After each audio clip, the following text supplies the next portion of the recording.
You're the ones that your grandparents prayed for. So the best thing that we can do is live the life that they prayed for.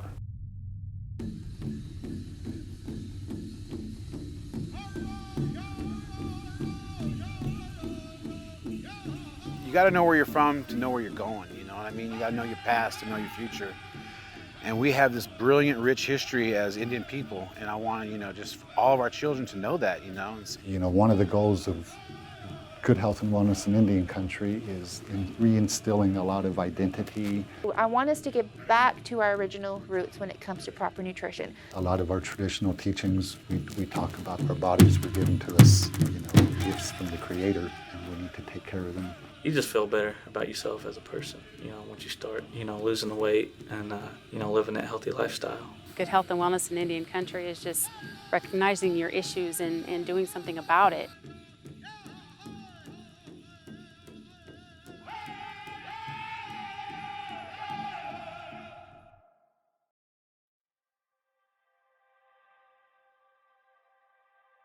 One of the best things that I like about GWIC is they like to promote sustainability, and when Jamie with Osage Nation approached us with their project, it incorporated a lot of the elements that we're looking for: culture, youth, language. So what they did was they put together a grow, gather, hunt program.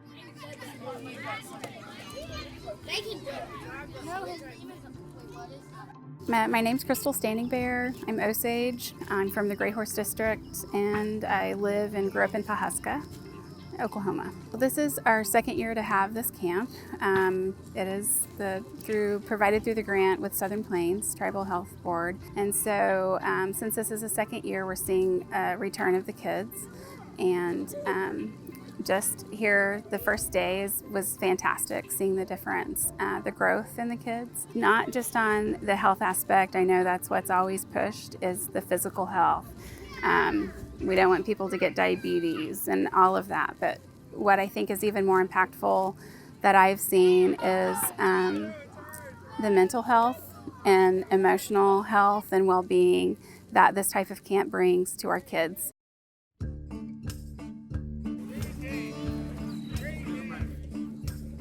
What I always like telling about the shinny is that this is our game. This is a Wajaji game. It's an Indian game.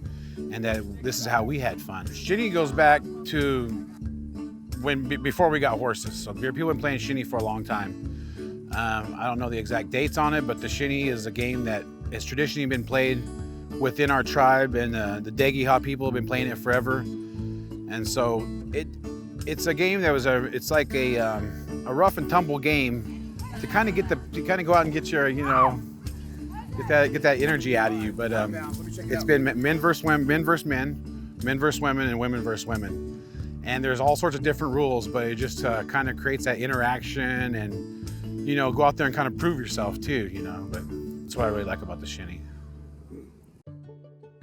During that camp, it's 3-day daytime camp. We do a lot of language. So every morning we start the morning with a prayer in Osage. Then we say that prayer at lunchtime over the food, and then before we leave for the day.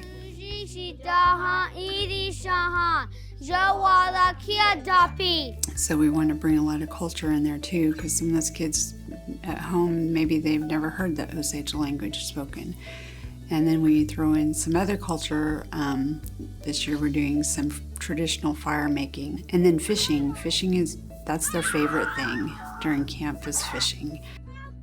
And so teaching them skills with archery, getting their confidence up. So that's what we tried to put a lot of that back into the program, to try to get people back to doing what our grandmothers and grandfathers were doing.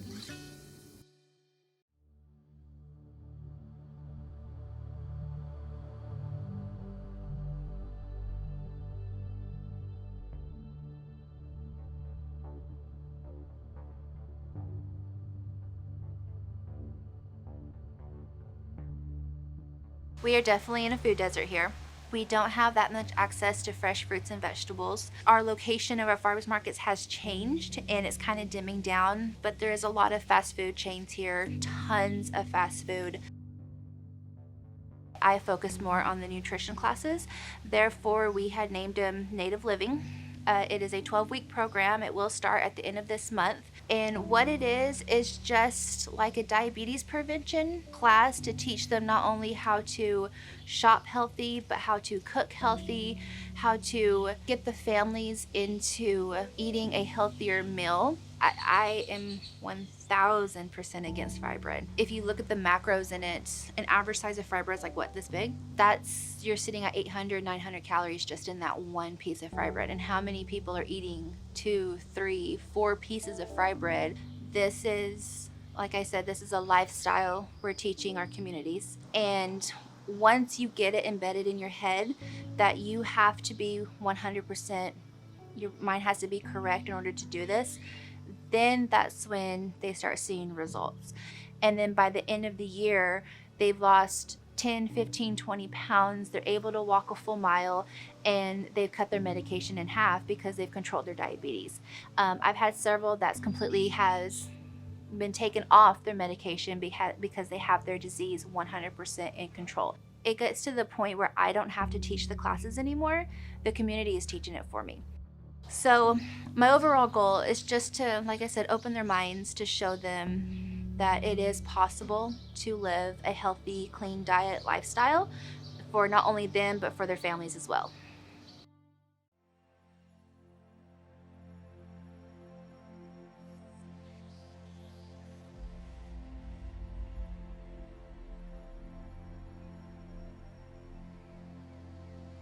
The main thing around here is diabetes. Well, some of the goals is, just to get our community out and moving. Because for Anadarko, we have a really high obesity rate. There's a cycle going on here in the community. Growing up, if your parents eat unhealthy and that's all you think that's normal, and you continue to do that in your life until you learn something different and break that cycle. I have a passion for health as far as eating, working out, encouraging others to do the same and take care of themselves. The thing behind the program is to get families active and running and walking together. Now, since I took it over, we average about 35 runners every event. 35 to 40 runners every event. It got me really involved in running. I never used to like to run, but now, I'm more active now. I like to run. I run at least 2 miles a day now. In this community, there's not a lot of, people don't have a lot of money. So when we sponsor the registration fees, it's an avenue for families to do an activity together, and they can go and do it, and they can afford to go because it's no cost to them. But we do have one family, there's like 5 generations, and they've been in the running and walking program from the beginning. And so that's what's amazing, is that whole generation of this Native family, exercises together. It's a natural endorphin release to be physically active. So I always encourage that.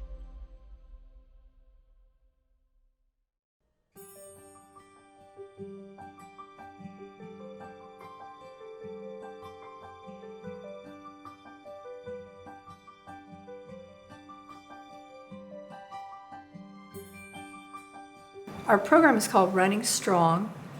It's directed by Jenny Howard. We have people of all ages. I think our most senior member is 78 or 79 years of age. And we have one that uses a walker. And it's inspiring to everyone else in the Run Club to see them work as hard as they do to improve their health. Our Running Strong program, we practice 3 times a week, Tuesday evenings, Thursday evenings, and Saturday mornings. We have quite a few families that come together, and I definitely can see a change in their lives. And these parents being role models to their children, their kids love running, they're placing in their age group and many of the races that we do. This program has helped me inside and outward. It also gave me a physical lift, and I would encourage anybody to get into this.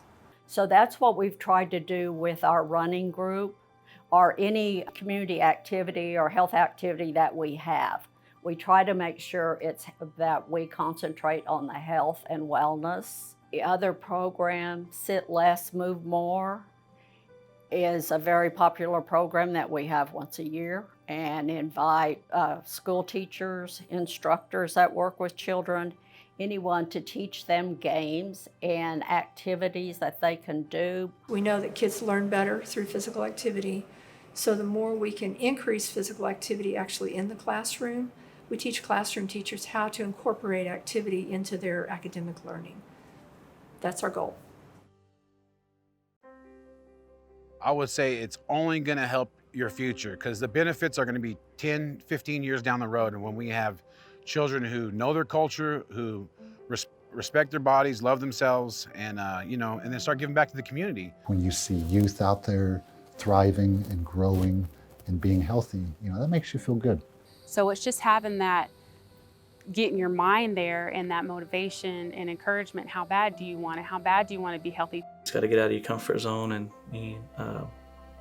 like I said, just work on yourself and stay positive. And continue it through their lifetime, especially the families that have the young kids in the program, that they will continue to, have active lifestyles as adults. This is, like I said, this is a lifestyle we're teaching our communities. And there's lessons in everything that we go about. There's lessons that we have to take from that, and we apply that to, to our lives. And if we can help share those lessons with our children, with our youth, maybe things won't be so hard, or they won't have such a hard time learning how to do that.